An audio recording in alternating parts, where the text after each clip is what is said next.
Hi all, and welcome back to HQ Stews, home for beautiful or broken or somewhere in between BMWs. Today's episode is going to be on the 740. Just a little quick word, my 540, which you haven't been introduced to yet, or many of you haven't, is back from a full paint, and I'm busy reassembling that. I completely stripped it, so I'm putting it all back together. I've done a fair bit already, and still more to go, so there'll be more on that later. But today it's hopefully the second and last part of the subwoofer install on this 740 Motorsport. So I won't recount too much of the last episode. I just introduced that I'll be trying to put this factory subwoofer into the car in line with an aftermarket amp, because I haven't got the DSP amp in this car, which has the outputs for the subwoofer speakers. So since last episode, I have now installed these speakers into the subwoofer box. I had to massage with a heat gun a bit on the inner speakers to get them to fit, but they are in. I have installed the amplifier.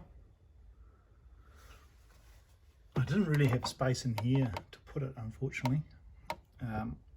I have installed a line output converter, which has taken the speaker level outputs from the amplifier. I've tapped into them with these grey and white wires, and it converts it to a line out through RCA plugs for input into the amplifier. Didn't really have to do that. I could have just put the speaker level outputs direct into the high level input of the amp, but I thought I'd do it. I've tapped into the white wire of the engine, of the radio harness, which is the remote on, and that is powering both the converter and it's powering the amp. The converter itself did have a blue wire, which is remote on, so I tried to use that initially to power the amp, but this only powers on when you actually get a signal, and you're not always getting a signal to the woofers in the back of the car, which I've tapped into. So I was having all sorts of fun trying to work out what was going on there. So the amp's just mounted there, just with some bolts. The power supply, the red wire here, I've taken off the main fuse block. It's this last wire here, and I've dragged it around. As you can see, I'll secure it a bit more later, and it comes around into the amp. And the grounds for the converter and the amp, I've just got on a screw down there, which you can hopefully make out. So, and I've had it running, I've tested it, and the next step now is removing the back seat and installing the thing in the rear parcel tray. I have had some covers that I purchased along with the subwoofer box. I've had them re-covered with just a standard black trim cloth, and I'll be taking the rear blind out of the car and installing it into this one. So it's a two-piece one. I haven't got the little foam inserts in here because they were perished and just crumbled away, so I cleaned them right out. So I'll see how it looks when I've got it all in, and if it looks a bit ugly, I will go to a local, I don't know, fabric shop or outlet or somewhere and try and get some foam to go in between the grills here in the cover. It just sits in there, so I will probably end up doing that. But if my video editing skills are anything, which they aren't at the moment, next up hopefully we'll have it installed.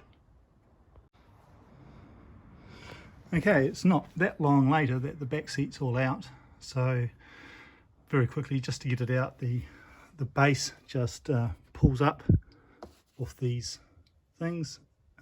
You unhook the wiring harness if you've got heated seats, and it just comes out. Each back comes out as a half and a centerpiece in the middle, so each half has got a bolt down there to remove, and a nut off this threaded rod here to remove. You unclip the heated wiring harness, you take out the headrests, and then it just lifts up and comes out. You have to unbolt this seat belt and unhook that from the back of the seat, and then thread that through the seat, and then that, probably showing it, thread that through the seat, then that through the seat, and the seat comes out like that. That's the half. And the center piece, which is, we've got the armrest and the first aid kit in it, it's just got a nut on each side, and the top slides into these retainers here, and it just lifts up and out. So now we're ready to get the one piece rear parcel tray out, and it's got these 4 plastic rivets to take out. I've taken the C-pillars off as well, C-pillar trim. Pretty fragile plastics on those. I'm going to have to do something on retaining those to get it back in, or not have all the retaining screws. And then underneath there are 3, if I can get the right one,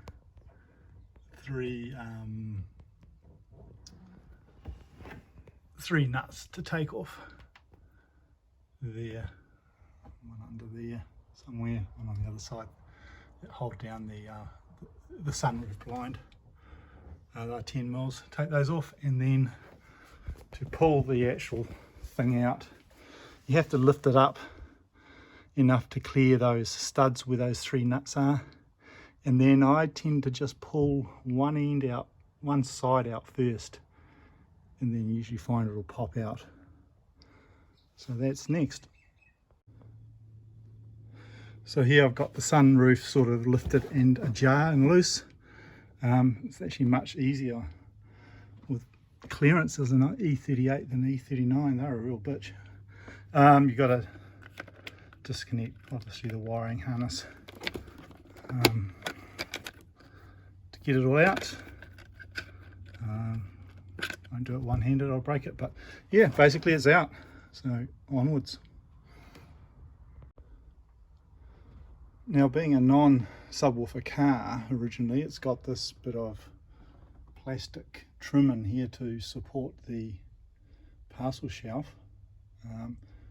I've removed 2 of the 3 plastic rivets, and I'll remove the other one, and then that should slide out. I've got to remove these 3 here, those 3 at the back as well. One's missing, I think. I'm actually making a big assumption here that this speaker box is going to fit in a non-subwoofer box car. BMW wouldn't be that dumb or costly to make 2 separate pieces back here. I shouldn't think so. But we'll get this thing out and we'll do a test fit of the subwoofer, go from there. Okay, this is just a test fit of the box and it fits. I have run the wire down. There's a nice big hole down through to the back. That's the plug. You can just see I haven't plugged it in yet. As for the securing, there's three tabs on the front, and 3 tabs at the back, somewhere there. I've got these bolts which fit the thread. Just have to check the washers and sizes. This all came with the subwoofer box and they may not be right. I think I'm going to have to find a solution for these front ones. But yeah, onwards. I think I will now put the rear blind portion into the back of the car and secure all that down, and then I can muck around with this box and it's securing that. Of course you got to secure the box down, otherwise it'll jump around and you'll get vibration and noises you just don't want. So onwards. Okay, so what is actually a geological error later? I've been having fun with this rear blind. It's been in the car and out. The problem I've been having is trying to get this bit of trim in properly. The bottom part of it would not fold around. Here's another one over here. You can see that on this end.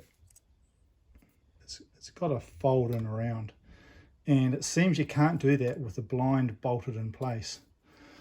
So what I finally worked out, is that you just, when you install the blind, you just put the 2 center nuts on and leave the end floating so it can flex and pull out a bit.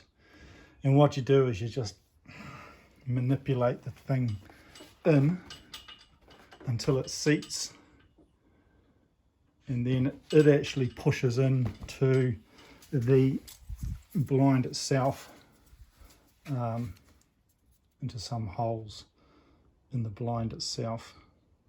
Those 2 plastic studs push into the blind and are held there, but that lower bit, it has to be in, otherwise it will interfere with the blind as it's coming out. The blind sort of comes out there as it raises. So yeah, muck around with that. So it's ready to finish bolting up and put in the car for the final time. Now just before I put the subwoofer in, there's these 4 Torx screws and washers down the other end too. The cover is screwed down onto the box via this means, and in the cover you'll see there's these 4 eyelets that I've actually had the upholsterer rebuild because one of them, 2 was broken, so he's rebuilt them. Hopefully they'll be all right, to basically hold the cover down this end so as it doesn't jump around, and then it's held on the other end by the 4 plastic rivets that originally held the one-piece partial shelf. So yep, now time to put this in and see how I can secure it. I've got bolts for these 3 at the end, but I haven't got a solution for this yet. So for this end, the front by the seat, so I'm going to have to dream something up. I haven't got access underneath to the hole, so yeah, I'll be scratching a bit. Okay, the subwoofer box is in and bolted down. The solution I've used for the front mounts are just plastic rivets that I found a suitable size of, different one in the middle, and the 2 sides are the same. It was tight and I had to actually hammer the the center of the plastic rivet in, but at least it's tight and she ain't going anywhere. And in the back I've just got these 3 bolts that I've just nipped down. Now with regards to the wiring, the speakers are 8 ohms, so I have paralleled them up so the amp sees 4 ohms each channel, left and right. So the the brown wires are the negative and the other side's positive, so I'll put them back into the amp. See how it's come down here quite nicely. I'll feed it through and getting closer. Okay, so here's the installation all back together. Back seat is in, everything's done. So it looks a very neat installation. Hopefully the cloth material is going to be more UV resistant than the tray that's come out. So generally very happy with the look of it. As for the sound, I've still got some tweaking to do, but it has improved. I can't play any on here, I don't think. It's a subtle bass improvement. As I said, I'm not looking for anything bootleg rattling. Still some tweaking to do. I've got a low pass filter I can tweak, and the gain I can tweak, and also the bass and treble in the unit, in the original unit itself. So yeah, a bit to do. These are 5-inch woofers. Maybe the bigger woofers aftermarket might be better. Some say 8 inches is better than 5. Yeah. So that's it. That's the last of this install. I hope you enjoyed it.